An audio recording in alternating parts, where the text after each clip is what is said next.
शरणं गच्छामि बुद्धं शरणं गच्छामि धम्मं शरणं गच्छामि बुद्धं शरणं गच्छामि।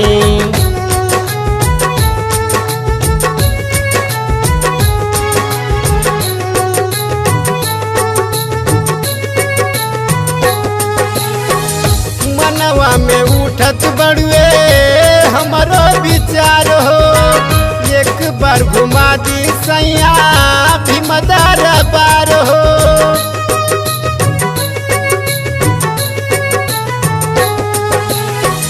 मनवा में उठत बड़ुए हमारो विचार हो, एक बार घुमा दी सैया भीमदार बार हो।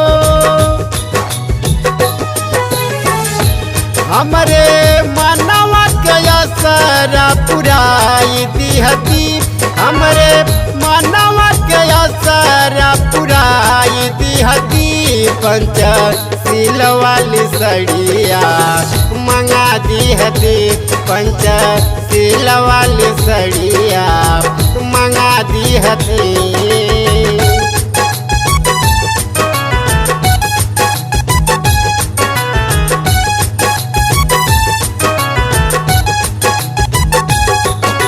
धम्मं शरणं गच्छामि बुद्धं शरणं गच्छामि धम्मं शरणं गच्छामि बुद्धं शरणं गच्छामि।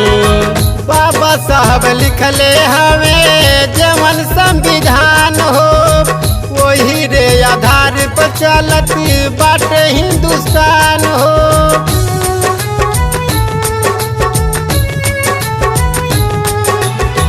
बाबा साहब लिखले हमें जवन संविधान हो, वही रे आधार पर चलत बाटे हिंदुस्तान हो।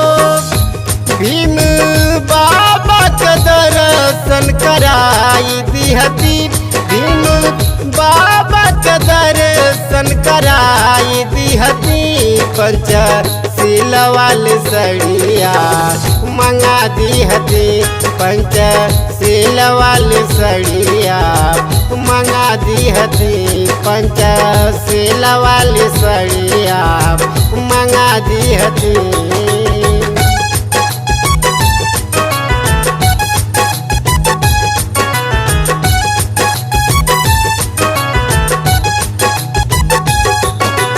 धम्मं शरणं गच्छामि बुद्धं शरणं गच्छामि धम्मं शरणं गच्छामि बुद्धं शरणं गच्छामि।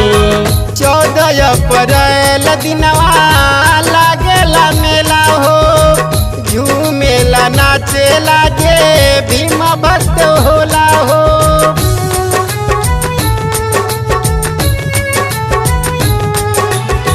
14 अप्रैल दिनवा लागेला मेला हो, झूमेला नाचेला जे भीम भक्त होला हो। मन मोहक नजारा दिखाई दिहती, मन मोहक नजारा दिखाई दिहती।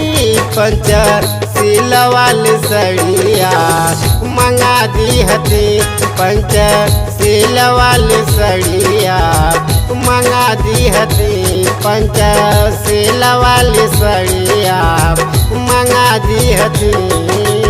मनवा में उठत बड़ुए हमारो विचार हो, एक बार घुमा दी सैया भीमदार बार हो।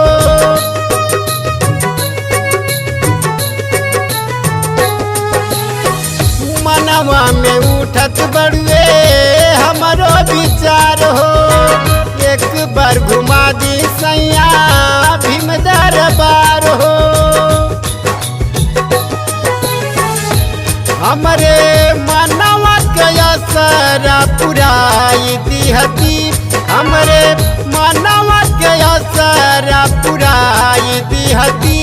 पंचशील वाली सड़िया मंगा दिहती, पंचशील वाली सड़िया मंगा दिहती।